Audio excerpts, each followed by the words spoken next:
chiar am luat o razna, am ajuns să-i dau dreptate, nu știu, lui Florin Călinescu. De pe 1 ianuarie până pe 31 martie, când poți achita o tranșă, toți românii să nu plătească nimic. Ei, ce o să ne facă?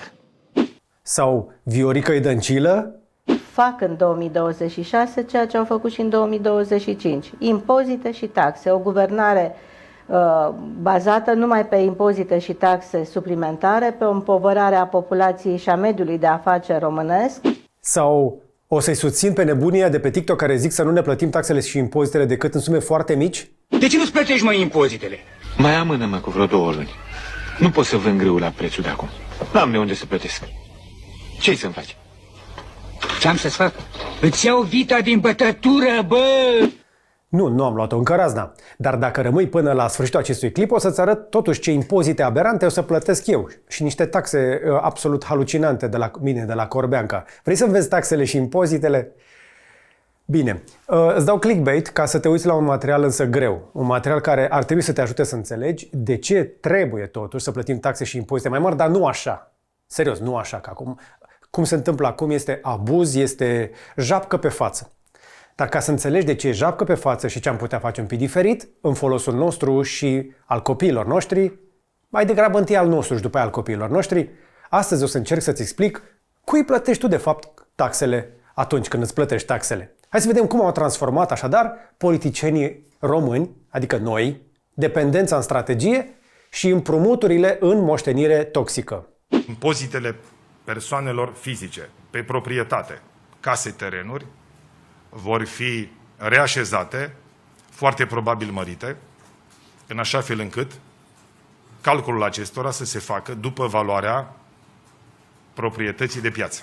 Și să începem cu o știre care pe mine m-a șocat. Pe 29 decembrie 2025, primăria comunei Ciorăști din județul Vrancea a cumpărat un iPhone 17 Pro Max de 256 de giga. Avea un proiect special, habar n-am. Prețul 6.130 de lei, adică 1.200 de euro. Ciorăști are 2.745 de locuitori și nu toți au canalizare.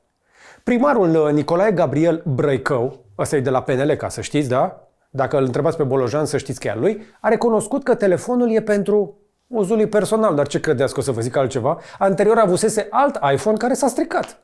O luat să-l repare și a luat altul, că așa fac bogații, din bani publici. Dar asta nu e excepție. Ăsta este un mod de operare ca la hoți. În aceeași perioadă, o altă comună, Târna Mare din Satul Mare. Din bani publici, o comună din Satul Mare a cumpărat telefoane de lux pentru angajații primăriei. 8 iPhone-uri 17 Pro pentru aproape 44.000 de lei. Aveau și ei o justificare de data asta, însă ședințe online, într-un proiect transfrontalier cu Ucraina. Mie nu mi se pare că e o achiziție de lux, mie se pare o necesitate. Practic am renunțat la cheltuielile de deplasări în Ucraina și o parte din cheltuielile administrative, dat fiind războiul, și am convenit cu aprobarea, desigur, a unității de implementare, am convenit să facem întâlnirile online, practic în sistem videoconfering. 8 telefoane, mă. Pentru ședințe, online. În 2025-2026 avem laptopuri, tablete și nu o să vină să credeți, absolut revoluționar. Avem și calculatoare pentru chestia asta. Da, și au calculatoare chiar și la birou. Sunt echipamente mai luxoase din alte game și poate și mai scumpe. Deci cele 3 culori, că acestea sunt pe piață. Colegii au ales albastru, probabil colege și subsemnata griul. Da? Să nu iasă evident. Apoi, la Tătăruși, în județul Iași, o comună de vreo 5.000 de locuitori, primăria a cheltuit peste 70.000 de euro pe festivaluri în 2 ani. Noi în fiecare an organizăm diferite festivaluri, evenimente. Bă, sunt 70.000. Băi, sunt bani de niște case în localitatea aia. Dar i-au avut pe holograf 12.000 de euro, voltaj 10.000, Anda Adam. Nu știu cât a fost Anda Adam, dar nu cred că a fost 10.000, sper că a fost un pic mai ieftină. În același timp, pentru studiul de fezabilitate pentru apă și canalizare, adică să înțelegem, da, cum să le dea oamenilor apă la robinet, cam cât credeți că au cheltuit? 12.000 de lei, nu euro, lei. Gherla a dat 300.000 de lei pe festivalul Armenopolis. Legio, eterna, eterna, vitri, legio, eterna, eterna, vitri. Câmpia Turzii, 380.000 de lei pentru Summerfest. Fălticeni, 29.000 de lei doar pe artificii.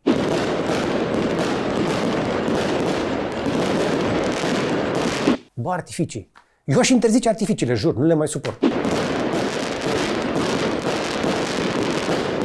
În comune unde oamenii merg cu drumuri pe pământ.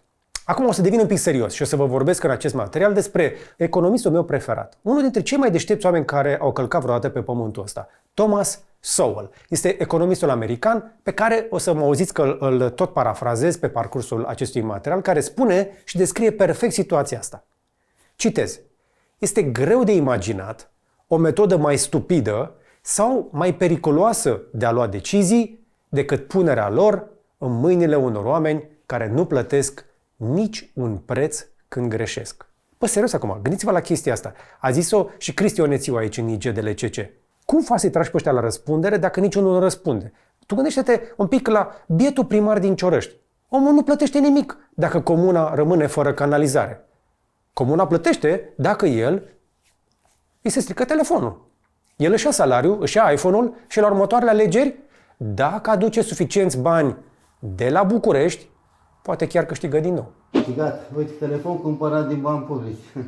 Și s-a dus pe apa sâmbete. Zi, că îmi place că zici. Mii și mii de euro care se duc aici pe dulciuri. Deci mi-a luat telefon. Foarte bine. Ia mâna după mine. Păi stai mă că sunam un doi acum, mă. Ia uite, telefon de 60 de milioane, uite ce mi-ai făcut la el. Sună acum, uite acum. Ăsta este sistemul pe care stau băieții ăștia cam dintotdeauna. Și azi o să vă arăt exact cum funcționează. Ca să fie totuși distractiv, o să încep cu taxele mele de la Corbeanca, da? Înainte să vă arăt cifrele naționale, vreau să vă arăt ceva profund personal. Eu locuiesc undeva în Beverly Hills, în România, înainte era Pipera, ci că acum ar fi Corbeanca, județul Ilfov. Și de la 1 ianuarie 2026, taxele și impozitele mele locale nu că au crescut, au explodat. Vorbim de creșteri de sute de procente în unele cazuri, nu 10, 20%, nu, vorbesc despre sute de procente. Și știți ce? Eu chiar aș plăti. Cu drag, serios. Acum, aș putea să mă plâng pe de-o parte că am una dintre puținele case pe o rază de sute de metri care nu scoate fum. Ba chiar că produc curent și pentru vecini. Că am mai mult spațiu verde decât sunt obligat prin regulamentul de urbanism.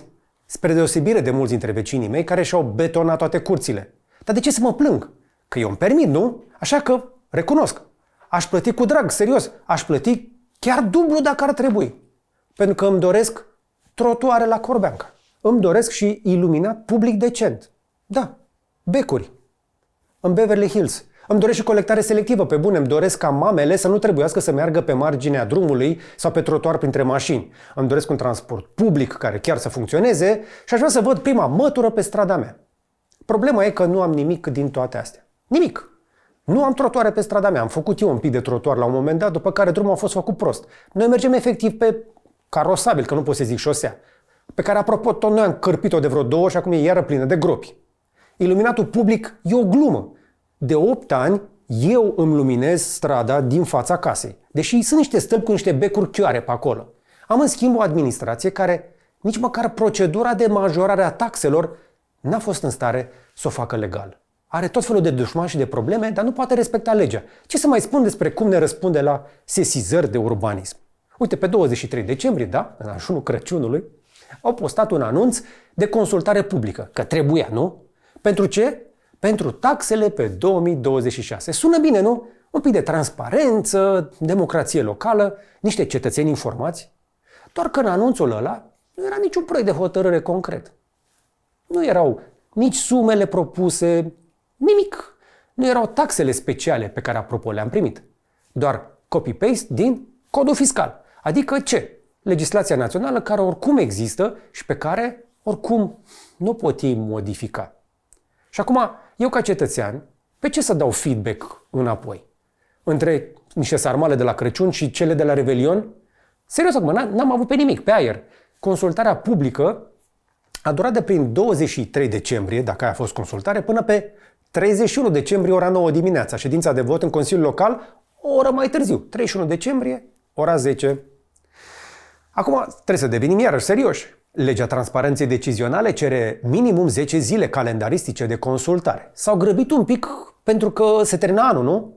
Între 23 și 31 decembrie sunt însă 8 zile și în alea 8 intră Crăciunul, a doua zi de Crăciun, deci sarmale, Ce miros! și ajunul de Revelion, alte sarmale. Sărmăluțele noastre făcute la foc. Documentele reale pentru ședință au apărut pe site abia pe 27 decembrie. Îi salut pe vecinii mei care au stat și au vânat toate lucrurile astea. Deci consultarea efectivă a fost de vreo 3-4 zile, în perioada în care toată lumea era la cozonac și la... Și aici avem sărmăluțele noastre. Sarmale. Și acum uite care-i treaba. Și aici vreau să fiu cât se poate de clar. Nu asta mă deranjează cel mai tare. Serios acum, nu e asta. Mă deranjează că am o primărie care nu e în stare să-și facă treaba corect și legal, nici măcar când își crește propriile venituri. Că da, înțeleg că au nevoie de banii aia. Bă, da, faceți-o legal. Că dacă nu pot să respecte și o procedură simplă de transparență, ceva ce presupune, măcar, nu știu, să postezi niște documente pe un site și să anunți oamenii ca să le cer, nu, părerea. Apoi să aștepți alea 10 zile. Cum să fie în stare să-mi construiască mie trotuare? Serios acum, să mai stau încă un mandat, să mai votez încă o dată, ca să mai miște încă ceva? Dar dacă trebuie să gestioneze niște contracte de asfaltare, să administreze banii publici eficient, vă spuneam, poate niște proiecte europene, să vedem și noi în sfârșit? Am dat jos un primar corupt pentru asta? Incompetența e problema, nu taxele în sine. Fast forward, suntem pe 3 februarie și am primit în sfârșit, câteva zile mai târziu, niște răspunsuri lămuritoare.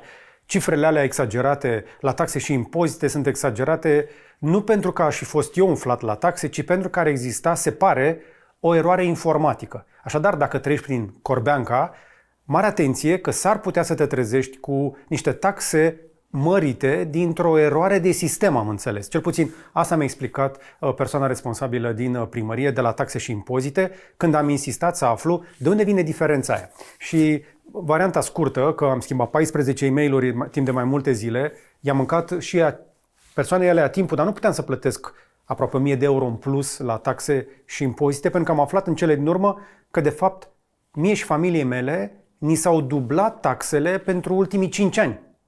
Și asta pentru că nu aș fi depus eu o cerere la timp.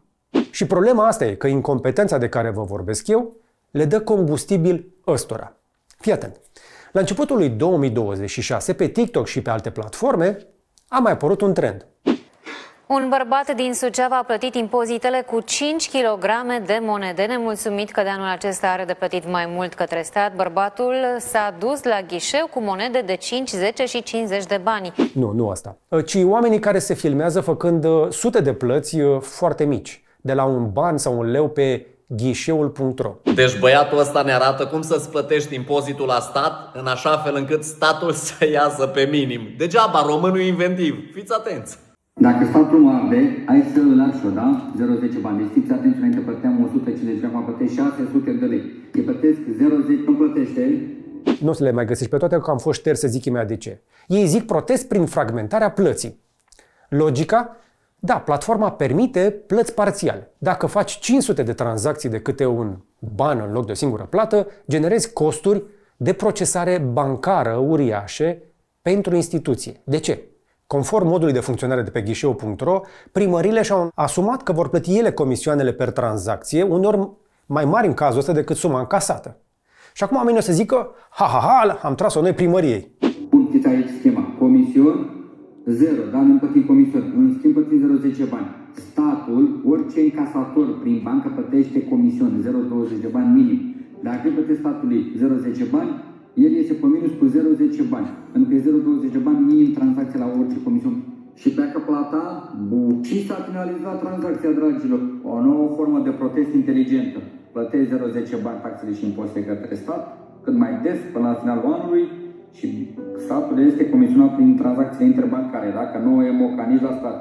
V-am spus că acele clipuri au fost deja șterse pentru instigare la blocarea serviciilor publice. Cel puțin asta zice Autoritatea pentru Digitalizarea României. Nu și-au imaginat ei când au făcut taxele alea zero, că de fapt sunt suportate de instituție, atât de scumpe. Acum, din categoria unde dai și unde crapă, cei de la Digitalizarea României spun că din cauza atât de multor tranzacții, au ajuns la suspiciuni de atacuri de denial of service. În plină perioadă de plată a impozitelor locale, platforma Ghișeul este nefuncțională. Site-ul a picat, iar impozitele au fost modificate de la o zi la alta. În timp ce problemele persistă deja de 8 zile, autoritățile dau vina pe numărul mare de accesări sau pe un posibil atac cibernetic. Știu că sună complicat ca la hacker, dar uite cam așa. Fii atent. La începutul lunii ianuarie spun că s-au trezit cu blocajele platformei, oare de ani nu mergea ghișeul, care spune că ar putea să fie cauzate de aceste microtransacții făcute manual de mii de cetățeni simultan. Și acum să vă mai zic că și Florin Călinescu pune paie pe foc încurajând oamenii să nu plătească nimic până prin aprilie ca să forțeze guvernanții la negociere cu strada. Dacă 12 milioane de contribuabili nu plătesc mașina, nu plătesc casa, nu plătesc pe dracu. Au schimbat legea, domnule. Mă, ce se întâmplă? Au schimbat legea când și vede dacă Bolojan nu că nu vine un leu la buget. Nu-ți mai dă niciun act, după aia devine titlul executoriu. Mă, ce se lasă vrăjeala? Păi... Ce se întâmplă când nu vede bani la buget? Am ajuns să-i dau dreptate lui Florin Călinescu în 2026. Și da, înțeleg frustrarea. Bine, nu că ar fi Florin Călinescu unul dintre nevoiași, dar înțeleg frustrarea lui așa cum el o înțelege pe a oamenilor. Chiar o înțeleg. Oamenii simt că primăriile ne iau banii și nu prea ne dau nimic înapoi. Vedem iPhone-uri cumpărate din bani publici în comune fără canalizare.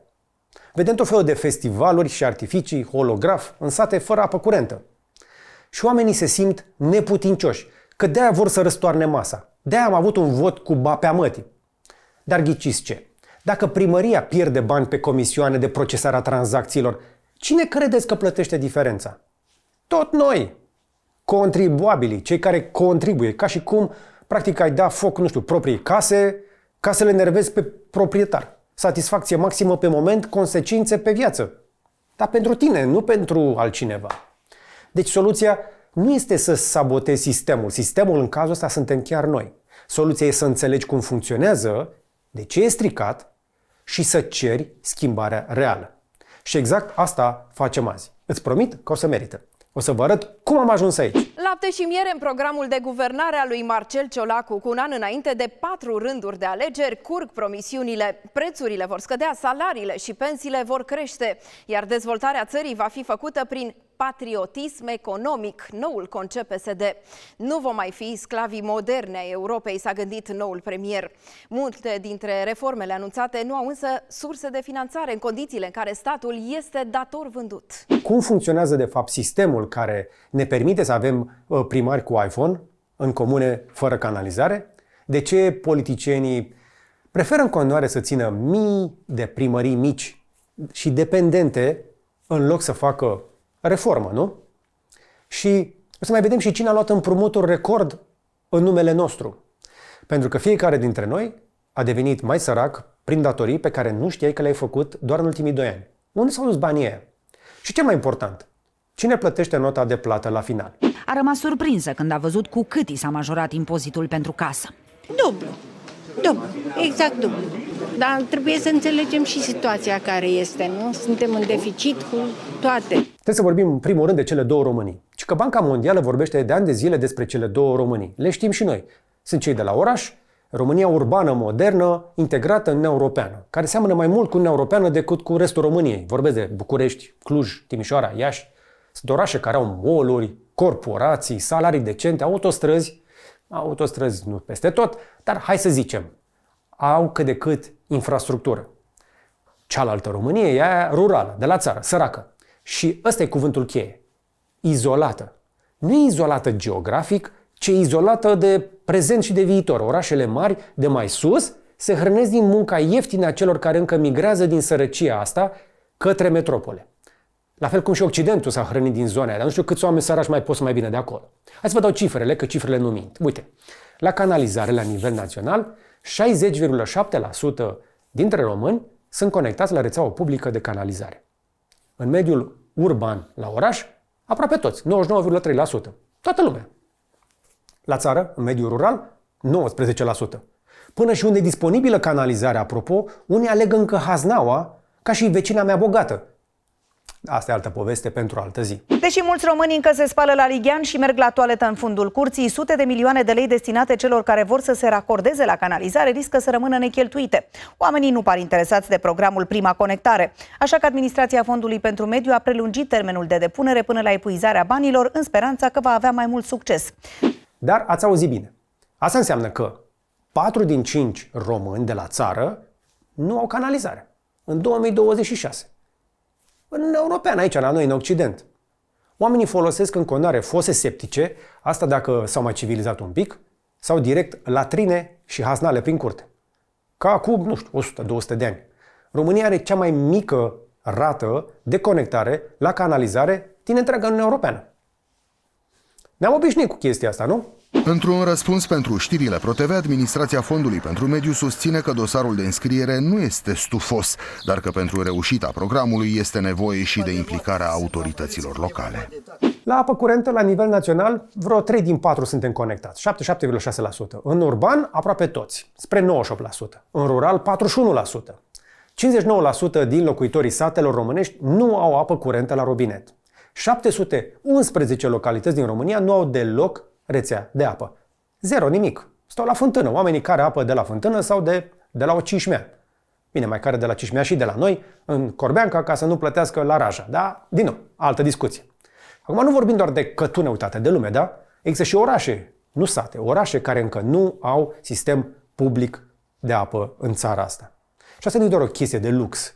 E vorba de apă curată, lipsă hepatită și alte chestii. Dar mai sunt și școli, vreo 2000 de școli și grădinițe din România, 16% din total care nu sunt racordate la apă curentă. Și apa nu e doar apă de băut, e și igienă. 43% nu sunt conectate la canalizare. 38% din școlile rurale au încă toaleta în curte. În 2026, în Europeană, avem copii care se duc la WC-ul din fundul curții în timpul iernii la minus 15 grade. Atât s-a putut, nu? Îi trebuia și primarului iPhone. Acum, la drumuri, un sfert din drumurile publice ale României sunt încă nepietruite, pământ sau piatră spartă. Faptul că tu vezi mai mult asfalt dacă stai pe la oraș, da, o treime din drumurile comunale nu sunt modernizate. Un sfert din drumurile care sunt asfaltate, însă, au depășit durata de viață, adică sunt pline de gropi și ar trebui refăcute. Ca la noi, la bogați în Corbeanca, nu v-am spus? Că eu trec cu mașina cu grijă să nu mi se taie învelopele, că a tăiat cineva asfaltul recent. Din nou. Județele cele mai afectate nu sunt însă Ilfov, ci Vaslui. 42 de localități fără rețea de apă, Suceava 56, Teleorman 40 de comune fără apă, 81 fără canalizare. Și acum vine partea care ar trebui să vă enerveze dacă nu v-ați enervat deja. România taxează proprietatea la 93 de euro pe cap de locuitor pe an. Media Uniunii Europene, 710 euro. De aproape 8 ori mai mult. Franța, 1550 de euro. Nu vă enervați încă. Germania, 500, Polonia, 300, noi 93. Suntem pe locul 3 de la coadă în întreaga Uniune Europeană la taxarea proprietății. Nu suntem în același loc cu salariile. O să ziceți, super, taxe mici, e bine. Păi nu e bine, pentru că banii ăia trebuie să vină de undeva dacă eu vreau asfalt, becuri, trotuare. Și banii ăia vin, dar vin din taxarea muncii. România continuă să aibă unele dintre cele mai mari taxe pe muncă din Uniunea Europeană. Aproape jumătate din totalul veniturilor brute ale românilor rămâne în buzunarul statului. Trebuie să vă dau niște cifre nasoale. Un salariat român suportă o povară fiscală de 43% din salariul brut. CAS 25%, CAS 10%, impozit pe venit 10%, contribuția angajatorului 2,25%, adică din fiecare 100 de lei pe care angajatorul tău îi plătește pentru munca ta, tu vezi în mână aproximativ 57. 80% din veniturile bugetare ale României provin din taxe indirecte și contribuții sociale. Acesta este cel mai mare procent din Uniunea Europeană. În traducere liberă, taxăm munca, nu proprietatea. Îl taxăm pe cel care produce, nu pe cel care deține. Și asta creează un sistem în care, dacă ai un apartament, nu știu, de 3 camere în București, plătești poate vreo 400-500 de lei pe an impozit, dar dacă muncești pentru salariul cu care ai cumpărat apartamentul ăla sau rata la apartament, plătești 43% taxe. E ca și cum statul îți spune să nu te îmbogățești din muncă, doar să lași o moștenire frumoasă. Și acum mă întorc la Thomas Sowell, care zice așa: Nu există soluții, doar compromisuri. Fiecare decizie are un cost. Ce încearcă el să ne zică? Costul taxelor mici pe proprietate înseamnă o dependență de împrumuturi, lipsa banilor pentru investiții locale și asta ne duce la drumurile de pământ în 2026. Și când împrumuturile alea, ca să și facem ceva, trebuie plătite, mărim taxele. Pe ce? Pe muncă, pe consum, pe tot ce mișcă. De-aia suntem noi în top la proprietate. Nu că suntem noi bogați, ci pentru că pur și simplu așa este făcut sistemul de foarte multă vreme. Și are legătură cu Ceaușescu, o să afli imediat. Considerând aceasta ca o... Alo! Alo! Alo! Ți-am mai dat un clickbait. Revenim la Ceaușescu un pic mai încolo, pentru că trebuie să înțelegi de unde vine compromisul ăla de ieri, care devine, așadar, factura de azi. Dar cum funcționează această dependență? Hai să vorbim despre cum funcționează, de fapt, administrația locală în România. Trebuie să înțelegi cum funcționează bestia asta, pentru că aici e miezul problemei. România are 3228 de unități administrativ-teritoriale. UAT. Sună tehnic, dar e simplu. Practic avem 103 municipii, 216 orașe, 2862 de comune, 41 de județe și 6 sectoare ale capitalei. Acum vă dați seama ca în prompter că n-aveam cum să țin minte toate chestiile astea. Scriu de mult la acest text. Acum, comunele trebuie să înțelegeți că reprezintă 90% din totalul acestor UAT-uri. 9 din 10. Dar adăpostesc doar 44% din populație. Acum întrebarea cheie. De unde își iau banii aceste 3228 de unități administrativ-teritoriale? Răspunsul scurt? De la București. Răspunsul lung, și ăsta e răspunsul care ar trebui să vă îngrijoreze, vine din cifrele Curții de Conturi din 2024. Țineți-vă bine. 84% din comunele României depind de transferuri de la bugetul central pentru peste jumătate din bugetul lor, din toate cheltuielile lor. 714 comune, un sfert din total, nu pot acoperi nici măcar salariile propriilor angajați din venituri proprii. Doar 27% din comune se autofinanțează în proporție de vreo 50%. Din nou, în limbaj de om normal, dacă mâine guvernul de la București ar spune gata, descurcați-vă singuri, 3 sferturi din comunele României ar intra în colaps. Și fix asta încearcă să facă guvernul acum, să le pună pe picioarele lor. Pentru că aceste comune nu ar avea bani de salarii pentru angajații primăriei, nu ar avea bani de întreținere a drumurilor, nici măcar să țină luminile aprinse. Nu ar avea bani de nimic. Și asta, din păcate, nu e un accident. Nu ne-am trezit cu chestia asta acum. E by design, e metodă. Da? Hai să luăm niște exemple concrete, că altfel rămânem așa în teorie abstractă și nu înțelegeți. Bine, voi înțelegeți, dar trebuie să dau cu exemple ca să vedeți că chiar am muncit aici. Am ajuns până la comuna Bătrâna cu cercetarea în județul Hunedoara. Cam câți oameni credeți că stau la Bătrâna? Dacă mai sunt, după iarna asta. 90 de oameni. 90. Cam cât o scară de bloc în București. Dar scara asta de bloc are 7 angajați la primărie, 9 consilieri locali și un buget de 2,2 milioane de lei. Mă, la tine la bloc aveți așa primărie? Tu ai consilier local la tine la scară la bloc? Asociație, da. Ai asociație, nu? Da. Așadar, bugetul, v-am zis, 2,2 milioane de lei, cheltuieli cam cât crezi? 1,67 de milioane de lei. Diferența vine de la stat. Deci avem, așadar, încă o dată, ca să înțelegeți bine, 90 de oameni care au 7 funcționari și 9 consilieri care administrează. Aproape un angajat public la fiecare 5 locuitori. Zici că vine cineva să te întrebe de 2 ori pe zi dacă ești bine. Și tot nu le ajung bani. Normal, nu? Comuna Tarcău, județul Neamț, cheltuieli de personal 4,1 milioane de lei. 70% din veniturile totale ale comunei. Practic nu le ajung bani nici măcar să plătească încă o dată angajații. Din fiecare leu care intră la primărie, 70 de bani se duc pe salariile din primărie. Că de-aia să duc oamenii să voteze, mai rămân 30 de bani pentru drumuri, apă, canalizare, lumină. Ce să faci de bani? Vom mai zi de comuna Urzica din Olt. Aici e și mai frumos. Fiți atenți! Colectarea deșeurilor și întreținerea curățeniei s-a dovedit a fi o adevărată provocare pentru administrația comunei Urzica. Costurile de personal depășesc de 3 ori toate veniturile comunei.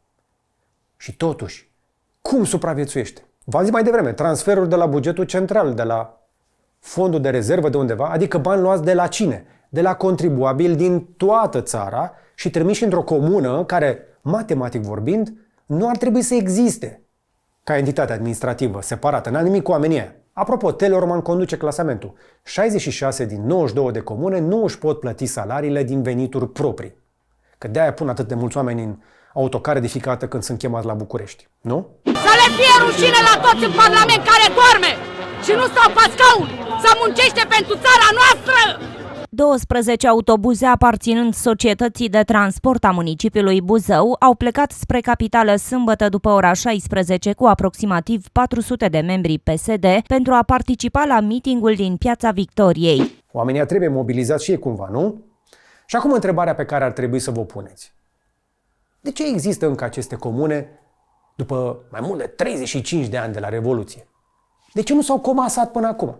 De ce nu s-au unit cu, nu știu, localitățile vecine, ca să creeze niște entități care să stea pe picioarele lor viabile economic? Păi răspunsul e simplu, nu? Pentru că politicienilor le convine așa, nu nouă, nu oamenilor. Gândiți-vă un pic, fiecare comună are un primar, fiecare primar are o rețea, fiecare rețea produce voturi. 3228 de primari înseamnă 3228 de oameni care depind de partidul aflat la putere pentru a primi transferuri de la bugetul central. Toți oamenii ăștia au tot interesul să mobilizeze votanții pentru cine trebuie. Un primar dintr-o comună mică nu trebuie să fie competent, nu trebuie să atragă investitori, nu trebuie să dezvolte economia locală, nu trebuie să alerge după fonduri europene, trebuie doar să aducă de unde? Bani. De la București. Că asta le-a promis oamenilor, că se duce la București să lupte pentru ei. Și pentru asta trebuie să fie loial partidului care controlează guvernul. Că de-aia țopăie primarii după fiecare rând de alegeri către alt partid. Și se duc și le spun alegătorilor, o fac pentru voi. Și acum mă întorc la Thomas Sowell, pentru că astăzi vreau să vă conving să și citiți o carte. Vă recomand, apropo, Basic Economics de la Thomas Sowell. O să vă las un link în descriere. Cu ocazia asta poate căutați și niște interviuri cu el. Sunt o grămadă pe internet. Și pe aia o să aflați că este unul dintre principalii ideologi ai conservatorilor americani. Și după aia te șochezi că omul e de culoare. Dar este geniu. Și a ajuns să-i câștige până și pe republicani. Bine, pe ea mai vechi, nu pe ăștia mai noi. Dar ce zice Sowell, da?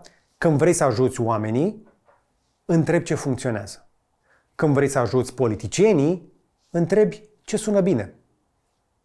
Mii de comune mici și dependente sună bine pentru politicieni. Înseamnă control, înseamnă voturi, înseamnă putere. Pentru cetățeni e ineficiență, risipă și drumuri de pământ. Vă promit eu o chestie foarte simplă, că dacă mergem prin țară și o luăm la picior și întreb pe oameni cât de mult își doresc ca în continuare satul lor să aibă propria primărie, o să vă spună că nu le pasă. Pe oameni interesează alte lucruri. Vor dispensar, trotuar și alte lucruri. Nu vor primărie în fiecare cătun. Nu de asta avem nevoie. Și asta au învățat-o foarte bine străinii. Dar trebuie să vedem totuși cine ne-a lăsat această grea moștenire. Păi avem în spate 56 de ani de merge și așa. Sau cum îi mai zic politicienii, status quo. Structura administrativ-teritorială a României datează de când credeți? Din 1968. Legea numărul 2 din era Ceaușescu. Da, ați auzit bine. Organizarea administrativă a țării e mai veche decât părinții multora dintre noi.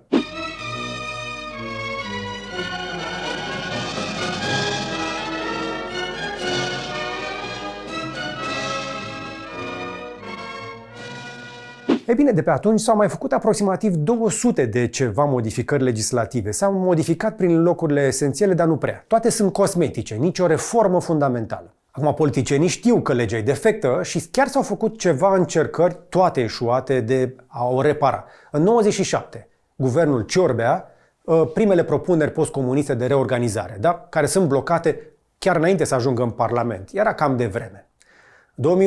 2001-2002, guvernul Năstase, pe vremea aia PSD, atunci s-a discutat prima dată un pic mai serios regionalizarea. Am văzut și niște documente care circulau prin partide, inclusiv niște organizații destul de serioase din țara asta, da, masonii, scriau la regionalizarea României. Da, ați auzit bine. Sunt niște cărți care circulau și prin Academia Română, toate au ajuns undeva pe un raft lângă un closet care Serios acum, o lectură interesantă când stai să te gândești la nemurire. Cineva la un moment dat spunea, voia să vină să numere găinile. I-am sugerat mai bine să vină să numere ouăle.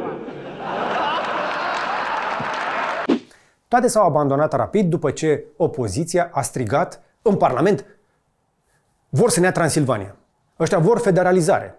I-au dat cu dezmembrarea țării și a funcționat ca de fiecare dată, așa că regionalizarea a căzut.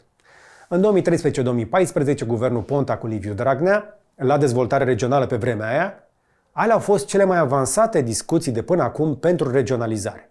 Au fost ceva propuneri concrete pentru vreo 8-9 regiuni. S-au desenat și niște hărți, s-au făcut niște comisii. Rezultate le vedem până azi, nu? Zero. De ce? Pentru că nimeni nu s-a putut pune de acord unde să fie capitalele regionale, unde punem baronii. Cluj sau Oradea pentru Nord-Vest, Iași sau Bacău pentru Nord-Est. Și au mai venit și UDMR-ul, care a condiționat orice reformă de crearea unei regiuni cu majoritate maghiară. Absolut toți cei care au intervenit și-au exprimat dorința de a ne sprijini și-au exprimat suportul și personal și instituțional pentru procesul de regionalizare din România. Toți ne-au spus că este extrem de important și necesar pentru țară. Chestia asta, după cum vă dați seama, a blocat orice discuție. În 2023 a mai fost o tentativă, un proiect USR de reducere la 12 județe. A fost și aia respinsă ușor în Parlament, USR-ul nu e o forță, PSD și PNL au votat împotrivă. 2024-25, guvernul Ciolacu, apoi Bolojan, anunțuri, comisii, grupuri de lucru, conferințe de presă. Nimic concret. Ilie Bolojan însă, actualul premier, și poate cel mai vocal susținător al reformei administrative din politica românească, cel puțin la nivel declarativ, a recunoscut public în 2025 cam așa. Reorganizarea administrativă este o necesitate pentru România, dar i-aș minți pe români să le spun că va fi făcută anul acesta sau anul viitor, pentru că e greu să faci operații complicate, multe, în același timp. Nu poți face aceste lucruri. Deci, a lăsat-o și el pentru următorul, omul care a transformat Oradea dintr-un oraș mediocru într-unul dintre cele mai bine administrate din România, spune că nu poate face la nivel național ce a făcut la nivel local. Păi de ce? Pentru că ar trebui să treacă peste propriul partid. Și peste PSD, și peste UDMR, și peste armata de primari care dintr-o dată și-ar pierde funcțiile. Deci, cine blochează până la urmă reforma asta? Toată lumea, nu doar PSD-ul, primarii, evident. O comasare înseamnă că din 3 primari ar trebui să rămână 1. 2 își pierd funcția. Acum, serios, cine votează să-și piardă funcția? Să se întoarcă la muncă? Să devină productivi? Au și o asociație, Asociația Comunelor din România, care a declarat reforma ilegală și imorală. Păi asociația asta a lor reprezintă interesele primarilor de comune, nu ale cetățenilor din comune. Cine a întrebat pe ea? Diferența contează. UDMR, ca de obicei, condiționează orice reformă de, v-am spus, crearea unei regiuni cu majoritate maghiară. Ceea ce trebuie să spunem e toxic. Nu putem accepta așa ceva și niciun partid românesc nu ar accepta așa ceva. PSD și PNL depind și ele structural de aceste rețele de primari care duc oameni la vot, îi pun în autocare și aduc la proteste. În alegerile locale, primarii mobilizează votanții, iar un partid care supără primarii își taie propria bază electorală. Își taie craca. Protestatarii care s-au întâlnit în parcarea unui supermarket din Buzău au venit îmbrăcați în tricouri sau cămăși de culoare albă și aveau la gât fluiere, pregătiți să protesteze. Printre ei, numeroase persoane de etnie romă care nu prea știau pentru ce merg la protest. Și iată rezultatul. 56 de ani cu aceeași structură administrativă. Acum ați înțeles? Este o structură gândită pentru România lui Ceaușescu. Centralizată, controlabilă, uniformă. Chestia asta nu are cum să funcționeze într-o țară membră a Uniunii Europene în secolul 21. Comparația internațională este absolut devastatoare. Și acum, serios, străini nu fac chestia asta că sunt bogați. O fac pentru că au înțeles că este cea mai bună variantă. Și o să vă dau exemplu Danemarcei, că e la modă zilele astea. Uite ce a făcut danezii în 2007. ca să înțelegi cum au ajuns așa bogați. Acum, Danemarca nu e bogată doar pentru că are Groenlanda, că nu prea face bani de pe urma Groenlandei, ci pentru că este o țară condusă eficient. În 2007, Danemarca a redus numărul municipalităților de la 271 la 98. A impus un minim de 20.000 de locuitori per unitate administrativă. Rezultatul este cel mai descentralizat stat din Uniunea Europeană. Mai descentralizați sunt un pic elvețienii, ca au cantoane. Îi dăm un pic deoparte, că ea sunt un pic cam șmecheri pentru nivelul nostru. Dar 64% din cheltuielile publice din Danemarca se fac acum la nivel local. Cele mai bune servicii publice din Europa la danezi. România, câte UAT-uri avem noi? Sper că ai ținut minte. Până acum 3228. Dar cam câți locuitori avem în fiecare UAT? Noi avem o medie de 6900 de locuitori fiecare. Asta înseamnă de vreo 3 ori sub minimul danez. V-am zis de Elveția, ăla este cel mai descentralizat stat european. Municipalitățile generează acolo 70% din venituri din taxe proprii. Doar 15% vin din transferuri de la centru. La noi e invers, 60% vin de la stat. În Germania au un sistem de echilibrare fiscală între landuri. Bavaria plătește mai mult, Berlin primește, pentru că în Bavaria au industrie. Totul e transparent și predictibil, nu e de la caz și cine e prieten cu cine. Costul fragmentării administrative în România este mare. Este estimat undeva la 3% din PIB. Ce înseamnă chestia asta? Că noi practic pierdem miliarde doar din faptul că suntem atât de pulverizați, de împrăștiați pe hartă, pentru că chiar nu avem nevoie de o birocrație atât de mare. Practic mai suntem doar noi și ungurii la acest capitol, care sunt la fel de fragmentați, că și acolo corupția, politicienii. Asta înseamnă bani care se duc pe funcționari, clădiri, mașini de serviciu, iPhone-uri, nu pe servicii pentru cetățeni. Și acum, hai să vă dau bomba Ciolacu. Am ajuns să-i dau dreptate Vioricăi Dăncilă. Nu știu cum mi-a ajuns în feed un interviu în care Viorica Dăncilă îl acuza pe Marcel Ciolacu că ne-a îndatorat până în gât.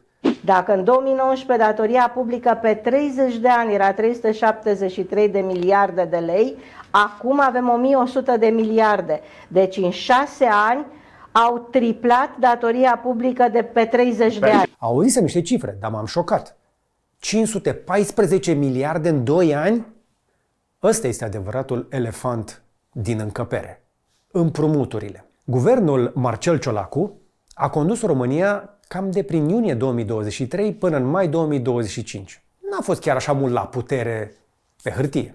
În această perioadă, statul român însă a luat cele mai mari împrumuturi din toată istoria modernă a țării. Doar în 2024, România s-a împrumutat cam cu cât credeți? 252,3 miliarde de lei. Asta înseamnă vreo 50 de miliarde și jumătate de euro. Mi se taie respirația. Asta înseamnă cu 16% mai mult chiar decât estimaseră că le trebuie bani ca să dăm drumul la tot felul de proiecte, de finanțări, de investiții. În 2025, necesarul de finanțare a crescut la 261 de miliarde de lei. Total împrumuturi, așadar, aproximativ 514 miliarde de lei, peste 100 de miliarde de euro. Hai să punem asta un pic în perspectivă. 514 miliarde de lei, împărțit la 19 milioane de români, dacă mai suntem atât, înseamnă aproximativ 27.000 de lei de persoană. Și tu, și eu, și el. O familie de 4 persoane, în momentul ăsta, datorează, cum se zicea, un miliard vechi? 100, nu? Mai prieteni de aia care vorbesc cu miliardul? 108.000 de lei din împrumuturile luate în acești ani la fiecare familie, vă spuneam de 4. Și banii ăștia nu sunt gratis. Ăștia trebuie dați înapoi. Cu dobândă din aia mare, că statul s-a împrumutat și cu 7 și cu 8%. Dar unde s-au dus banii? Asta e întrebarea cheie. Că dacă s-ar fi dus în investiții, da, autostrăzi, spitale, școli, canalizare, am putea zice ok, ne-am împrumutat ca să construim ceva, nu doar pentru generațiile viitoare, ca să sunt texte din alea politice, ci ca să facem productivitatea acum, ca să aduc banii înapoi repede. Dar banii ăștia nu s-au dus toți în investiții, s-au dus puțini. Analiza cheltuielilor bugetare arată un dezechilibru structural grav. Ce înseamnă asta? Că grosul s-a dus pe asistență socială, 224 de miliarde de lei. Au crescut cu 17%. Personal, adică salarii, 165 de miliarde de lei, o creștere cu 24%. Bunuri și servicii, 94 de miliarde, creștere de 21%. Investițiile, de care ziceam mai devreme, doar 120 de miliarde de lei. Adică 18% din total. În traducere, din fiecare 100 de lei cheltuiți de stat în era foarte scurtă Ciolacu, doar 18 lei s-au dus pe ceva care o să rămână și o să și producă. Restul de 82 de lei s-au dus pe salarii, pensii și cheltuieli curente. Ne-am împrumutat ca să plătim facturi, nu ca să construim. Și ăsta este momentul ăla când, dacă e vreun pensionar sau cineva care plânge de mila pensionarilor, ar trebui să înțeleagă că pensionarii nu au nevoie de pensii mai mari. Pensionarii au nevoie de putere de cumpărare mai mare. Că atunci când le dai doar bani, printați sau împrumutați, banii se transformă în inflație. Banii își pierd valoarea. Și părinții mei au înțeles chestia asta. Nu vor pensii mai mari, vor doar ca pensiile lor să aibă mai multă valoare. Atunci când se duc la cumpărături, să-și poată lua ce au nevoie, să-și poată lua pastilele sau să-și plătească întreținerea. Iar iarna 2025-2026 o să fie și ea necruțătoare. Așadar, ca să recapitulez, noi ne-am împrumutat ca să plătim facturi, nu ca să construim. Și ar mai fi ceva. Faimosul fond de rezervă al guvernului. Asta e un fond special, o pușculiță foarte șmecheră. Teoretic a fost inventată pentru urgențe și situații neprevăzute. Calamități, că o să tot avem. În perioada septembrie 2023 până la sfârșitul 2024, din acest fond s-au distribuit 65 de miliarde de lei. 65 de miliarde. Vă aduceți voi aminte să fi avut noi vreo catastrofă naturală de 65 de miliarde în țara asta, într-un singur an? Pentru context, chestia asta, cam cât credeți este din întregul buget pe 2024? Mai mult de 10%.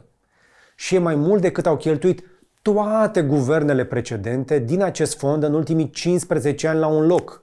Și Ciolacu este la Buzău, bine mersi, nu-l cercetează nimeni. Unde s-au dus banii aia? Greu de spus mai exact, că fondul de rezervă e prin definiție mai puțin transparent decât cheltuielile bugetare normale. Iar noi v-am spus, politicienii noștri nu răspund. Banii erau la discreția guvernului, prin ordonanță de urgență sau pur și simplu din pixul primului ministru pe care nu îl tragem la răspundere, că a luat banii de la urgențe la ce și-a imaginat el că ar fi urgență. Care a fost urgența, boss? Zine și nouă. Iar guvernul nostru a avut foarte multă discreție, dar foarte multă generozitate în discreția aia. Deficitul bugetar a explodat la 9,3% din PIB în 2024. Gaura din toți banii pe care noi strângem și cheltuim a fost mai mare ca niciodată. Și aici să vă zic un pic de standardul european ca să înțelegeți cam cât de mare e gaura aia. Și de ce cred eu că liniștea asta este asurzitoare. Ce înseamnă 9,3%? Noi avem o limită Maastricht, cea pe care am promis-o când am intrat în UE, care e la 3%. Și noi suntem de 3 ori peste. România are cel mai mare deficit bugetar din întreaga Uniune Europeană. Nu din estul Europei, din toată Uniunea. Suntem mai rău decât Italia, de care râdeam până recent, ba chiar Grecia, mai rău decât toată lumea. Și nu mai putem da vina pe pandemie sau pe orice altceva. Este doar pur și simplu pe pomană electorală totul făcut în doar un an și jumătate. Pentru comparație, că suntem în stare și de altceva. În 2015, nu sunt cel mai mare fan, dar sub guvernul tehnocrat Cioloș, deficitul era la 1,47%. În 10 ani am trecut de la 1,5 la 9,3. Și acum mă întorc la prietenul nostru de pe acum, Thomas Sowell, care zice așa: guvernul nu produce nimic. Tot ce dă cuiva a luat mai întâi de la altcineva. Banii pe care i-a dat guvernul Ciolacu, pensii mărite, salarii crescute, fonduri pentru primari, nu au fost produși de guvern. Guvernul nostru nu produce, nu are o imprimantă de bani. Banii au fost împrumutați. Practic noi îi votăm și le dăm dreptul să se împrumute pentru noi. Iar apoi împrumuturile astea vor fi plătite în coată. De noi. Dar de acum stat de mari că o să plătească și copiii și nepoții noștri. Da, în ritmul ăsta o să ajungem 2 generații de aici încolo să plătim. Și noi care ne lăudam că suntem printre cei mai puțin îndatorați din Europa. Problema cu datoriei nu e doar datoria, ci este costul datoriei. Adică cine plătește dobânzile? Asta este următoarea întrebare. Pentru că datoria publică a României a trecut pentru prima dată pragul simbolic de 1000 de miliarde de lei. Avem trilion în limba română? Datoria publică a României atinge maxime istorice, peste 1 trilion de lei, adică 1000 de miliarde. Nu știu, dar din aprilie 2025 ar fi trebuit să-l introducem. În septembrie 2025 sărisem spre 1,1 trilioane, adică aproape 60% din PIB. Femeiul proiectează acum că toată această datorie o să ajungă undeva la 69% din PIB până în 2030. Deci nu avem cum să scăpăm fără să continuăm să ne îndatorăm ca să ne plătim dobânda la datorie. Pentru că nu datoria în sine e cea mai mare problemă, problema e cât costă datoria, servisarea datoriei. În 2024, România a plătit 36,3 miliarde de lei doar pe dobânzi. Asta înseamnă 7,3 miliarde de euro. 2% din PIB. În 2025, suma depășește 45 de miliarde de lei. 45 de miliarde de lei doar pe dobânzi.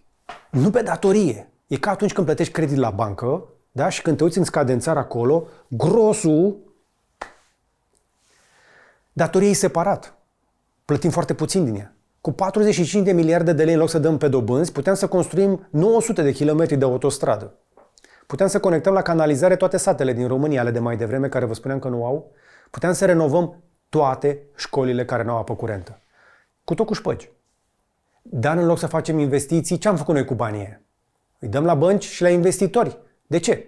Pentru că guvernele anterioare au cheltuit toate mai mult decât au încasat. Serios acum, dacă tu ai un salariu, nu știu, de 1000 de euro și cheltuiești în fiecare lună 1100, datoria se adună undeva, nu? E, uite, așa am ajuns noi la un cost mediu al datoriei publice românești, care a crescut de la 3,6% la sfârșitul lui 2023 la 4,8% în aprilie 2025. Acum avem și un pic de datorie internă, adică împrumuturile în lei de pe piața locală. Că ai văzut anunțurile alea cu titlurile de stat, să vii să cumperi bani de la titlurile de la stat cu dobândă? Alea au ajuns la un record de 6,2%. E cel mai mare cost din Uniunea Europeană. Investim în titlurile de stat Fidelis? Dar dacă dă statul faliment? Asta e genul de întrebare ce n-are cum să nu te bântuie dacă n-ai trăit sub o piatră în ultimele luni. Serbia, care este o țară în afara Uniunii Europene, cu un rating de credit mai slab decât al nostru, se împrumută la 4,6. Sârbii sunt mai credibili pentru cei care dau bani cu împrumut decât noi. Noi suntem membri în Uniunea Europeană și NATO și când plătim ieftin doar 6,2%. De ce? Pentru că piețele financiare ne văd ca pe un risc. Tu ești ăla care se duce și joacă la păcănele și dacă îți dau bani știu că o să-i pierzi. Bă, ăsta este adevărul brut. Ăsta este adevărul ăla fără poleială, fără cosmetizare. Că de-aia îi vedeți pe la televizor că dau cu stângul în dreptul. Instituțiile astea văd deficitul ăla de 9,3% și văd că nu facem reformă. Văd că nu avem predictibilitate, văd gâlceava de la noi și ne cer dobânzi mai mari ca să-și acopere riscul. Că ăștia, ca să ne dea nouă 100 de milioane de euro, trebuie să-și ia un pic de dobândă acolo. Dar dacă noi nu plătim, se duc în spate și se reasigură și ei de la alții. Dar dacă noi plătim, o să facă un profit frumos. Unde se duc totuși să verifice dacă suntem în stare de plată? Se duc la agențiile de rating. Și avem așa, Fitch, Standard & Poor's și Moody's, care au plasat România la cel mai jos nivel din categoria Investment Grade, BBB-, cu perspectivă negativă.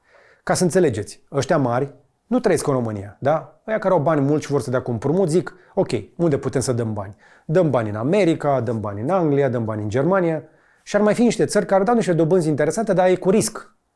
Care sunt ăia? România. Ce rating are? Ne-au zis băieții de la Moody's, BBB, B-, cu perspectivă negativă. Băi, la risc acolo. Care-i dobândă? Hai că nu le dăm 1 miliard, le dăm mai puțin. Ați înțeles cum merge șmecheria?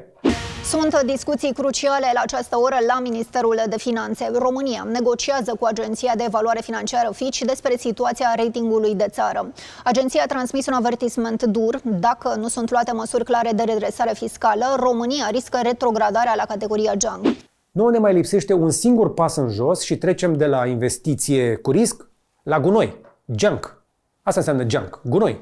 Că tot auziți asta cu perspectivă de junk.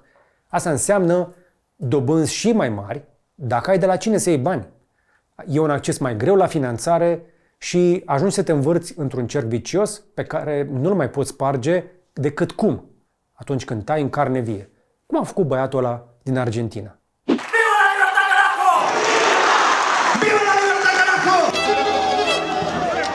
He pledged to attack the system with a chainsaw. Javier Milei loves to provoke a reaction. Yo soy el león! Many Argentines see him as their last hope of escape from economic crisis. El presidente de la nación, Dr. Javier Milei.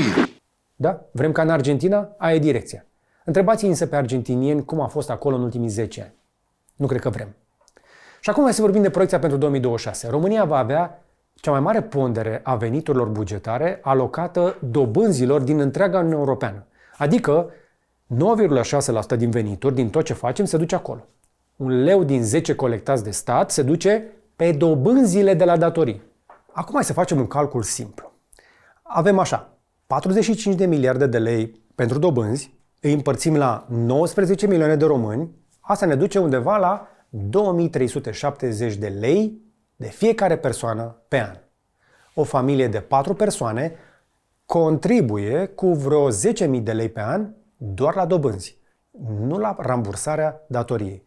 Nu în trotuare, nu în investiții în spitale, doar în dobânzi la datoria aia. Bani care se duc la bănci și la investitori pentru că guvernele anterioare au cheltuit fără să-și permită. Deci, ține minte, în 2026, dacă ești bun de muncă, câte 500 de euro de fiecare român pentru toți șmecherii de la putere dinainte. Dacă lucrezi însă full-time pe salariu mediu, asta înseamnă 2 săptămâni din munca ta se duc pe dobânzi. Se duc la împrumuturi pe care nu tu le-ai făcut. Nu te-a întrebat nimeni dacă ești de acord și din care nu ai beneficiat. Așa că să vă mai dau un citat din Thomas Sowell. Cea mai mare problemă cu cheltuielile guvernamentale nu e risipa. E faptul că ascunde costul real al deciziilor politice de cei care plătesc în final. E perdeaua aia dintre ce zic și ce fac. Când Ciolacu a mărit pensiile înainte de alegeri, costul real nu s-a văzut atunci. A fost ascuns în împrumuturile alea. Abia acum când vin facturile vedem cât a costat de fapt. Dar trebuie să-i felicităm pe buzoieni că îl susțin în continuare, nu? Felicitări, bravo Buzău, hai, forță, forță! Sunteți în campanie la Buzău, mergeți pe stradă, vorbiți cu oamenii, vă duceți în diverse localități. Ce vă spun oamenii? Nu e ușor. Sunt supărați oameni. Sunt supărați și pe mine, supărați pe actuala... Sunt supărați și pe președintele României. Vorbesc foarte mult de partide mai puțin uzate prin actul de guvernare, fiindcă oamenii nu înțeleg ce se întâmplă. Păi, dar v-au înjurat coaia, dar noi mergem la Buzău pe autostradă. M-au înjurat coailată, au zis că ați furat 65 de miliarde. Măi, omul e nebun, cum să fur eu 65 de miliarde? Păi nu, domnule, au zis cu fondul ăla de rezervă. Știu că pare cam deraiat de la subiectul principal, dar ne întoarcem ușor la el. Pentru că trebuie să vorbim acum despre ipocrizia taxelor mici. La noi e ieftin să fii proprietar, dar e mai scump să muncești. Și asta ne aduce înapoi la paradoxul central al fiscalității românești. Românii s-au obișnuit că e normal să plătești taxe mici pe proprietate. Un apartament de 3 camere în București, undeva la 300-500 de lei pe an. O casă la țară, poate 100-200 de lei. Asta e nimic. E mai nimic. Serios acum. E o vorbă care mi-a rămas în minte. Când taxele și impozitele sunt atât de mici încât nu știi cât ai plătit, înseamnă că sunt prea mici. De ce? Hai să comparăm asta un pic cu restul Europei. Și nu-mi ziceți de salarii. Vorbim despre proporții, da? Același român care se bucură că plătește 400 de lei pe an impozit pe casă, nu își dă seama că tot el plătește 43% taxe pe muncă. Că din fiecare 100 de lei pe care îl câștigă, 43 se duc la stat. E un sistem inversat. Jumătate de an muncim degeaba. Toți banii pe care îi câștigăm în 6 luni ajung în buzunarul statului prin taxe și impozite. Restul anului muncim pentru noi, însă abia câștigăm suficienți bani să ne menținem la limita supraviețuirii. Până și vecinii bulgari, cei mai săraci din Uniunea Europeană, scapă mai repede de povara fiscală. În majoritatea țărilor dezvoltate, taxezi proprietatea ca să finanțezi serviciile locale. Nu? Aia care au proprietăți acolo, ei beneficiază. Ai casă, plătești pentru drumul din fața casei. Pentru școala din cartier, că cel mai probabil copilul tău merge acolo. Pentru canalizare și iluminat, că tu ai nevoie de iluminat. La noi nu prea taxăm proprietatea, noi taxăm munca. Și apoi luăm banii aia de la București și îi redistribuim la primăriile de prin țară, care poate, nu știu, îi folosesc pentru servicii locale sau pentru iPhone-uri. De ce e asta însă o problemă? Pentru că distruge legătura dintre contribuție și beneficiu. Că dacă eu plătesc impozit pe casă și banii rămân la mine în corbeanca pentru, vă spuneam, trotuare, iluminat și chestii de genul ăsta, am un interes direct să verific cum se cheltuiesc banii ăia. Sunt banii mei. Pentru strada mea. Dar dacă eu plătesc taxe pe salariu care se duc la București, care le redistribuie apoi la primării, după ce criterii? Habar n-am. Pe unele pe care eu nu le înțeleg, nu le știu, am zero control, ăia devin banii nimănui. Și ai tuturor în același timp. Și asta creează dependență. Când veniturile primăriei vin majoritar de la stat, primarul nu trebuie să mulțumească, nu știu, eventual cetățenii. Nu. El trebuie să mulțumească partidul, șeful de la București, guvernul. Relația de responsabilitate este inversată. Și asta maschează costul real al administrației. Că dacă tu ai plăti 2000 de euro pe an impozit pe casă, cam cât plătește un francez, ai întrebat foarte, foarte serios ce se întâmplă cu banii ăia. Ai începe să mergi la ședințele Consiliului Local. Ai începe să ceri mai multe explicații, nu festivaluri. Dar dacă plătești 100 de euro și n-ai treabă, primăria face ce vrea ea și dă și cu niște artificii. Și poate lua și iPhone-uri, poate să facă festivaluri cu cântăreți pe care poate vrei sau nu să-i auzi. Poate angaja, nu știu, nepoți și veri, pentru că banii vin de la București, nu de la tine. Și acum hai să dau niște date europene ca să înțelegi, da? Uite, în România 93 de euro, Bulgaria 50, Cehia 80 de euro pe persoană, Polonia 300, Germania 500, Franța 1550 de euro. Deci media Uniunii Europene este undeva la 710 euro pe persoană. Noi plătim de 7 ori mai puțin decât media europeană pe proprietate. Dar nu câștigăm de atât de puține ori mai puțin. Înțelegeți ideea? Da? Ne place cu taxe și impozite mici, dar salariile noastre au mai crescut în ultima perioadă și trebuie să mutăm chestia asta de pe muncă pe proprietate. Pentru că noi compensăm doar prin muncă. 80% din veniturile bugetare vin din taxe pe muncă și din consum, din TVA, din accize. Ăsta e cel mai mare procent din Uniunea Europeană. Ăsta este un sistem care practic descurajează munca. Și încurajează ce? Acumularea de proprietăți, că de aia suntem pe locul întâi la proprietari. Asta subfinanțează serviciile locale. Asta creează dependență de ea de la centru. Și apoi ne mirăm că nu avem trotuare. Serios acum, cum ar trebui să știe Bolojan dacă tu ai sau nu trotuar la tine în sat? N-are nimeni cum să țină pasul cu 3228 de localități și să se asigure că toate au iluminatul aprins și cu trotuare. E treaba lor de acolo, de la tine. Deci cine trebuie să facă ce? Hai să clarificăm cine ar trebui să fie responsabil pentru ce într-un sistem funcțional. Și avem așa, statul central, da? Avem guvernul. El se ocupă de politică fiscală și monetară. Se ocupă de apărare, de justiție, politică externă, infrastructură de interes național, autostrăzi, căi ferate, principale chestii din astea, educație și sănătate, standardele și finanțarea de bază. Ce nu ar trebui să facă ăia de la centru, să finanțeze salariile primarilor din comune de 90 de oameni. Nu ar trebui să trimită bani pentru festivaluri locale, nu ar trebui să decidă câți funcționari are o primărie din Hunedoara. Serios. Primăria ce ar trebui să facă?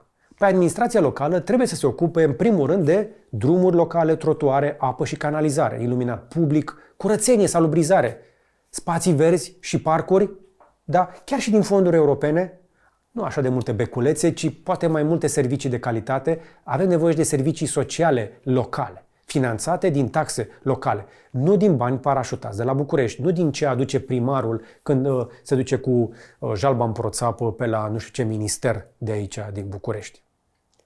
Dar care e treaba cetățeanului, plătitorul de taxe? Nu e suficient doar să-ți plătești taxele, pentru că tu ești acționar în comunitate. Și dacă ești acționar, ar trebui să-ți pese, nu? Cea mai bună analogie pe care am găsit-o este că suntem cu toții acționari în comunitate. Asta înseamnă că ai drepturi și obligații, dar ai dreptul de a cere socoteală. Trebuie să duci să zici, unde s-au dus banii mei? Banii mei, banii mei. Ai și o responsabilitate să te informezi și să mai și votezi. Trebuie să participi la viața comunitară. Nu poți să fii doar turist acolo. Că de-aia ne place în vest că au comunități legate. Alora le pasă pentru că e vorba de banii lor. Da? Civilizația nu s-a construit pe bunăvoință, s-a construit pe amendă, pe taxe, pe impozite. De-aia ne place în vest că este curățenie, pentru că oamenii vor să se asigure că din banii lor s-a făcut curățenia aia. Așa că trebuie să înceapă să ne intereseze ședințele alea de Consiliu, consultările alea publice de care vorbeam puțin mai devreme. Pauză scurtă de Thomas Sowell. Libertatea nu a fost niciodată mai mult decât la o generație distanță de dispariție. Nu o moștenim în sânge. Trebuie luptat pentru ea, protejată și transmisă mai departe. Aceeași logică se aplică la guvernarea locală. Vrem servicii de calitate, alea nu apar automat. Alea trebuie cerute, dar apoi trebuie verificate și trebuie păzite de noi. Hai totuși să vedem ce funcționează aiurea. Și hai să luăm niște lecții din Europa. Că România nu trebuie să inventeze roata, slavă Domnului. Există modele care funcționează. Oricum Uniunea Europeană ne trage după ea, dar trebuie să mai venim și noi din urmă. Nu trebuie decât să vrem să copiem ce au făcut ceilalți. Uite Danemarca. Reforma aia din 2007 de care v-am zis, înainte de ea, Danemarca, vă ziceam că avea 271 de municipalități. Prea multe, prea mici, prea ineficiente. Au făcut reformă, au comasat, au ajuns la doar 98 de municipalități cu un minim de 20.000 de locuitori fiecare. Au desființat județele. Au creat 5 regiuni pentru sănătate. Rezultate? Cele mai mari cheltuieli pe cap de locuitor din Europa. 18.470 de euro. 64% din cheltuielile publice se fac acum la nivel local. Este cel mai descentralizat stat din UE. Au servicii publice de top. Cum au făcut asta însă politic? Că e greu de vândut asta la alegători. Printr-un acord între toate partidele majoritare. Au înțeles că fără reformă, sistemul se prăbușește. Vă ziceam de Elveția, ăștia sunt ăia cu autonomia totală. Ăsta este cel mai, cred că, descentralizat stat de prin lume, cel puțin la nivel european. Municipalitățile de acolo generează undeva la 70% din venituri din taxe proprii. Doar 15% vin, vă spuneam, din transferuri. Fiecare comună își stabilește propriile taxe. Iar cetățenii votează direct pe bugete și proiecte. Asta înseamnă să-ți pese, să te duci ca la biserică la Consiliul Local. Dacă nu-ți convine cum se cheltuiesc banii, votezi altfel. În Germania au o echilibrare transparentă. Vă ziceam că sistemul german redistribuie banii de la landurile bogate la cele sărace. Asta este solidaritatea. Avem și noi nevoie de așa ceva. Bavaria plătește, Berlin primește, totul e transparent și predictibil. Și formulele sunt publice. Fiecare știe cât dă și cât primește și sunt împăcați cu asta. Nu există fonduri de rezervă, decât pentru calamități. Acele fonduri nu sunt la discreția cuiva într-un pix. Până și Polonia, reforma din 1999 a creat 16 voievodate în loc de 49 de provincii. Au identificat o zonă optimă de 6-8.000 de locuitori pe comună. Acum, am fi și noi undeva pe acolo, dar noi suntem pe medie și avem o discrepanță foarte mare între orașele mari și alea mici. În cazul lor însă, i-a ajutat totuși să-și îmbunătățească absorția mult mai bună a fondurilor europene. Sunt campioni la consumat fonduri europene, au consumat tot ce se putea lua. Noi pierdem fonduri europene că nu facem reformă, inclusiv pe pensiile speciale. Și aș putea să mai continui și cu alte exemple, dar deja ne lungim. Am zis un pic mai devreme că noi pierdem undeva la 3% din tot ce producem. Practic, cred că muncim undeva la mai mult de o săptămână pe an, doar pentru birocrația asta sinistră, în timp ce restul care au făcut reformă muncesc undeva la doar 2-3 zile, sub 1% din PIB pentru administrație. De ce? Pentru că noi avem de 8 ori mai multe UAT-uri, primării, dar avem și servicii de 8 ori mai proaste. E o coincidență? Nu cred. Așadar, ce ar trebui să se întâmple? De fapt, dacă ar exista voință politică, și știu, e un dacă mare, iată ce ar trebui făcut. Trebuie să facem odată reforma aia teritorială reală. Ne trebuie un prag minim de 10.000, 20.000 de locuitori per UAT. Când cerem cu toții reformă publică lui Bolojan și vedem că nu este în stare să o facă, trebuie să înțelegem de ce e nevoie de toate partidele pentru a pune acel prag minim de 10-20.000 de locuitori per primărie, per UAT, per Consiliu Local. Asta ar reduce numărul de comune de la 2862 la poate 500-800. Asta înseamnă că mii de primari și-ar pierde funcția. Și încă o dată, asta este o bombă politică, dar matematic e singura soluție. Să mă contrazică cineva mai jos dacă știți una mai bună, pentru că banii trebuie să vină de undeva. Și apoi să mai vorbim despre autonomia fiscală. Toate aceste UAT-uri trebuie să-și stabilească propriile taxe locale, dar în anumite limite. Vrei taxe mici? Ok. Să zicem că, nu știu, ai o sursă suplimentară de venituri la tine în localitate și vrei să plătești taxe mici că sunt acoperite din sursa aia. Să zicem că administrația de la tine a făcut o afacere foarte bună, nu știu, cu o firmă mare care s-a mutat acolo. Și ea plătește niște taxe așa de bune încât restul locuitorilor nu trebuie să mai plătească taxe mari. Așa că poți să votezi taxe mai mici câte vreme le suportă diferența firma aia. Că de undeva banii pentru asfalt, vă spuneam, trebuie să vină. Deci, ar trebui să lăsăm primăriile, că dacă sunt creative și pot să fie în stare să atragă tot felul de investitori, să pună, da, și taxe mai mici. Dar dacă vrei doar taxe mici și n-ai nici investitori în localitate și nici o sursă de bani decât cu mâna întinsă la centru, o să ai servicii pe măsură, nu? Dacă vii de foarte de jos și vrei servicii mai bune, plătești mai mult. Și aici vine o legătură directă între ce plătești și ce primești. Și aș mai elimina transferurile pentru cheltuieli curente. Știu că sună destul de tehnic, dar banii de la bugetul central ar trebui să mai vină doar pentru investiții, nu pentru salarii, nu pentru funcționarea primăriei. Dacă o comună nu își poate plăti angajații din taxele proprii și să țină luminile aprinse, trebuie comasate și transparență totală. Fiecare leu cheltuit de fiecare primărie trebuie vizibil online. Ne-au promis asta toți, să se fie la vedere, în timp real. Licitații publice, că așa aflăm de iPhone-uri, beneficiari reali, totul transparent pe site. Deși avem transparență, nu avem încă sancțiuni reale pentru neconformitate. Ce înseamnă asta? Când își maschează tot felul de activități cu nevoi de tehnologie, când de fapt primarul avea nevoie de un iPhone. Și ne mai trebuie, cred, impozitare proporțională pe proprietate. Trebuie să crească gradual impozitarea în funcție de valoarea proprietății. Trebuie să ne apropiem și noi de media europeană, ca proporție. Și în timp ce creștem așadar aceste taxe și impozite, să mai scădem un pic taxele alea pe muncă. Important este să taxăm mai mult ce ai și mai puțin ce produci. Banii, vă spuneam, trebuie să vină de undeva, dar nu putem să stăm toți în cârca celui care muncește. Ilie Bolojan, vă spuneam, a recunoscut că reforma nu se va întâmpla, vă spuneam, anul acesta sau anul viitor. De ce? Pentru că asta ar presupune ca politicienii să-și distrugă propriile rețele de putere și să-și dinamiteze următoarele alegeri. Asta înseamnă să-și supere baza electorală. Și acum, întotdeauna există un citat din Thomas Sowell, care zice așa: e greu să faci pe cineva să înțeleagă ceva când salariul lui depinde de a nu înțelege.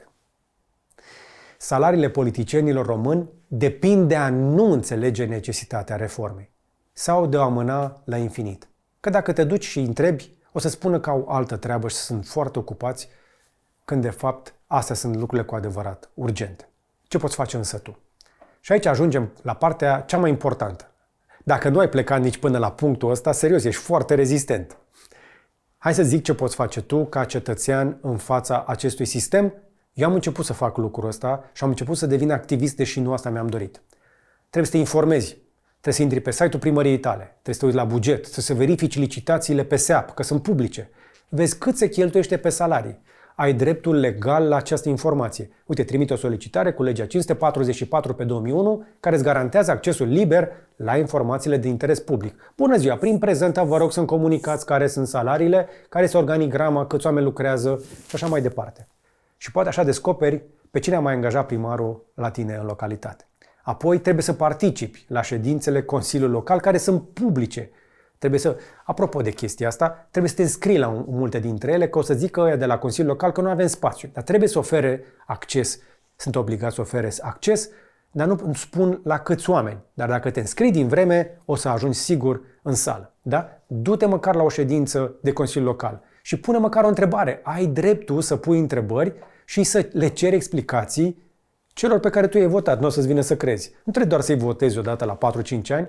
Problema cu ședințele astea de Consiliu Local, că de obicei par așa o chestie cu circuit închis. Când o să vii tu să pui întrebări, o să par ciudat. Când o să mai ceri explicații, o să se uite urât la tine. Că ai venit acolo, nu știu, să-i tragi tu la răspundere, s-ar putea chiar să ți se vorbească urât și de sus și chiar să fii jignit. Trebuie să le amintești însă că toate aceste ședințe sunt publice, sunt de multe ori înregistrate și difuzate și pot deveni la nevoie și probă în instanță. E dreptul tău și dacă nu-l folosești, atunci devine al lor. Așadar, verifică și procedurile, pentru că ce am descoperit eu la Corbeanca poate fi adevărat și la tine. Verifică dacă hotărârile respectă legea 52 pe 2003. Dacă nu, ai dreptul să contești în contencios administrativ. Și apoi votează. Dar votează informat la următoarele alegeri locale. Nu mai vota partidul, nu mai vota micii și făina. Votează omul. Uite-te ce a făcut concret, măsurabil. Că de-aia noi suntem porniți, spre exemplu, la Corbeanca, pe un primar USR. Deși înainte am avut de la un partid foarte nasol. Nu e vorba de partid, e vorba de om. Dar poate că ne recâștigă. Poate ne amintește de ce l-am votat. Sunt cam pornit, nu? Am ceva cu el acum? Pare că am ceva personal cu el, am o vendetă? Așa mă uitam și eu la oamenii care erau porniți pe primarul de la ei, din localitate, și nu înțelegeam de ce. Până când am avut și eu unul. Dar hai să mai vedem ce poți să faci tu în realitate. Dacă nu ești așa de bătăios, mai există și alte variante. Poți, dacă nu ai timp să te duci pe la toate ședințele, să te emiți mail-uri și așa mai departe, măcar vorbește cu vecinii tăi. Încearcă să-i cunoști, apoi pune niște link-uri pe grupurile locale, fă și pe alții să întrebe, măcar creează un pic de comunitate.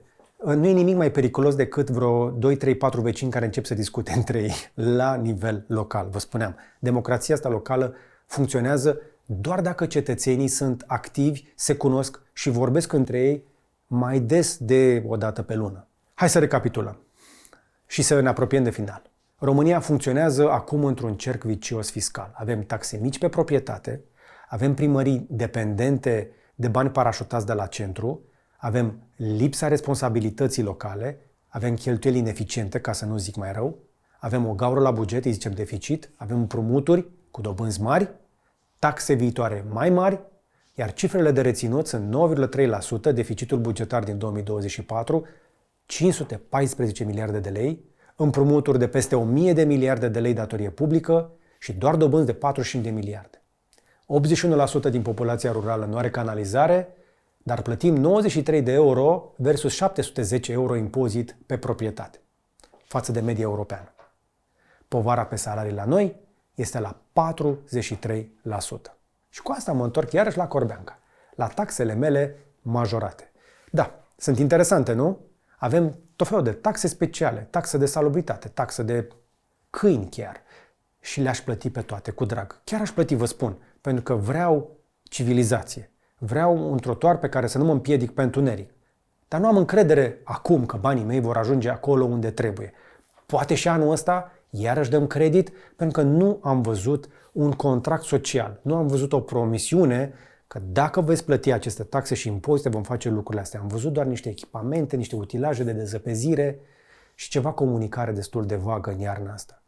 Cred că și politicienii noștri tot învață la locul de muncă. Dar măcar ar trebui să respecte procedurile. Că de aici e birocrație, ar trebui să pricepe măcar la asta. Nu pot să am încredere într-un sistem care permite iPhone-uri în comune fără canalizare. Slavă Domnului, nu am auzit de un iPhone la noi. Fast forward, suntem pe 3 februarie și am primit în sfârșit, câteva zile mai târziu, niște răspunsuri lămuritoare. Cifrele alea exagerate la taxe și impozite sunt exagerate nu pentru că aș fi fost eu umflat la taxe, ci pentru că ar exista, se pare, o eroare informatică. Așadar, dacă treci prin Corbeanca, mare atenție că s-ar putea să te trezești cu niște taxe mărite dintr-o eroare de sistem, am înțeles. Cel puțin asta mi-a explicat persoana responsabilă din primărie de la taxe și impozite când am insistat să aflu de unde vine diferența aia. Și varianta scurtă, că am schimbat 14 e-mail-uri timp de mai multe zile, i-am mâncat și persoanele alea timpul, dar nu puteam să plătesc aproape 1000 de euro în plus la taxe și impozite, pentru că am aflat în cele din urmă că, de fapt, mie și familiei mele ni s-au dublat taxele pentru ultimii 5 ani. Și asta pentru că nu aș fi depus eu o cerere la timp. Acum, erorile în defavoarea contribuabilului nu ar trebui să fie acceptabile nicăieri în lume. Eu cred că nu sunt nici legale. Dar eu nu sunt jurist. Abia am aflat chestia asta și ți-o spun și ție. Și cred eu că s-ar putea să fie valabil nu doar la Corbeanca. Dar, înainte să-ți plătești taxele și impozitele, intră pe ghișeul măcar, dacă primăria ta îți pune aceste decizii de impunere acolo și verifică sumele alea. Că s-ar putea, din cauza acestor majorări de tarife, schimbări de șarjă de conducere prin tot felul de primării sau pur și simplu greșeli, erori din sistem, să plătești tu mai mult. Cu toți ne convin erorile în favoarea noastră. Nu? E ca la Monopoly să iei niște bani în plus, dar de data asta era un pic cam mult. Și cu 14 e-mail-uri și niște ore la problema asta, voi economisi undeva, să zic exact cât. Practic, la mine, partea cea mai mare era chestia asta. Taxa de salubritate, calculată total, ieșea undeva la 6400 de lei rotund. și în cele din urmă a coborât la 1820 de lei. De la 6400 la 1820, diferența e de aproape 4600 de lei. Ăștia erau bani pe care i-aș fi dat în plus din cauza acestei presupuse. Eu merg pe bună credință și chiar cred că este o eroare în sistemul ăla. Problema este că eroarea aia funcționează în defavoarea mea și mi-a dublat mie taxele. Și nu înțeleg de ce ar trebui să fie totuși responsabilitatea mea, că dacă eu nu am depus cererea de salubritate cu numărul de persoane, să-mi afecteze retroactiv toate taxele și impozitele. Sistemul nostru de taxe și impozite nu este nici pe departe perfect. Nu este digitalizat, nu este modern, nu este eficient. Și tocmai de aceea, dacă te uiți la acest clip, verifică-ți taxele și impozitele și pune întrebări. S-ar putea să le primești un pic mai greu, pentru că toată lumea se grăbește să-și plătească taxele cu bonificație până la sfârșitul lui martie. Sunt și unul dintre ăștia că de când au crescut încep să conteze. Dar lecția importantă este că odată ce au crescut suficient de mult, începe să conteze, începe să ne intereseze. Așa a ajuns să mă intereseze și pe mine și în cele din urmă a trebuit să mă asigur că plătesc taxele și impozitele corecte. Dar insist, mă bucur că pot să le plătesc. Astăzi, după ce am aflat aceste informații acum jumătate de oră, mă voi duce și eu și soția și ne vom plăti toate taxele la zi. Avem taxe interesante la Corbeanca și impozite și le plătim cu dragă inimă, dar să fie legale și corecte și după aceea hai să vedem ce facem de ele. Dar după ce am intrat în mașina timpului, hai să revenim și să închidem materialul de mai devreme. Și totuși, încă o dată, soluția nu rămâne să sabotăm sistemul. Soluția este să cerem schimbarea. Trebuie să punem întrebări și să votăm informat. Și să vorbim mai mult despre asta. Și iarăși mă întorc la Thomas Sowell, care zice așa: când vrei să ajuți oamenii, te uiți la rezultate. Când vrei să ajuți politicienii, te uiți la intenții. Așadar, data viitoare, când un politician îți promite ceva gratis, întreabă-te cine plătește de fapt. Răspunsul e mereu același, chiar dacă nu se vede atunci. Tu, fie acum, fie mai târziu, fie direct, fie prin datorii pe care le vor plăti copiii tăi. Întrebarea mea pentru voi este: data viitoare când vă plângeți că n-aveți trotuar, întrebați-vă cât impozit plătiți pe casă. Și apoi întrebați-vă unde s-au dus banii pe care i-ați plătit pe muncă. Răspunsul nu e că n-avem bani. Răspunsul e: banii noștri au ajuns în altă parte. Au ajuns acolo la decizia unor oameni pe care nu i-am ales de multe ori direct. Vreți să schimbați asta? Începeți să puneți întrebări. Eu sunt George Buhnici, îți mulțumesc că ai stat până aici. Un material lung, care cred și sper că ți-a fost util. Așa că dă-l mai departe. Nu pentru mine, ci pentru ca oamenii să înțeleagă. Avem nevoie să înțeleagă mai mulți oameni și să traducem toată limba aia de lemn de la televizor despre economie în lucruri care contează cu adevărat. Acestea sunt adevărurile care nu ni se spun public și asta este responsabilitatea pe care nu ne-o cer de frică că nu o să-i votăm. Cam atât însă pentru astăzi, dar ne vedem data viitoare. Însă până atunci, să-ți fie numai bine.